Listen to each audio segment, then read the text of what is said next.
உடனே இங்க காங்கிரஸ் கட்சியில் ஒரு புதுசாக தலைவர் வந்திருக்கிறார். பார்த்தா போய் மடிச்சு சட்டையை மடிச்சு விட்டு நாங்கள் ராணுவத்தை பார்த்துட்டோம்,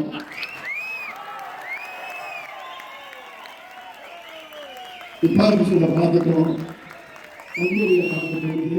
எல்லாத்தையும் நாங்கள் பார்த்துட்டோம். நீங்க அப்ப போறது கூட இல்லை. நாங்க பேசுறோம்னா அமைதியா போய் நாங்க ஆக்கப்பூர்வமான அரசியல் பண்ணிட்டு இருக்கோம். நாங்க தனியா நின்று எத்தனையோ சட்டமன்ற உறுப்பினர்களை நாங்க வெற்றி பெற்றிருக்கிறோம். தனியா நின்று கவுன்சிலோட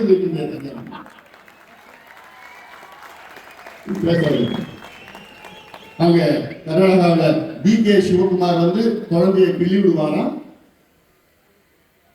அந்த காங்கிரஸ், கர்நாடகா காங்கிரஸ் முதலமைச்சர் டி.கே. சிவகுமார் குழந்தையை கிள்ளி விடுவாராம். தமிழ்நாடு காங்கிரஸ் வந்து தொட்டில் ஆக்குவாங்க. என்ன நடக்கும்?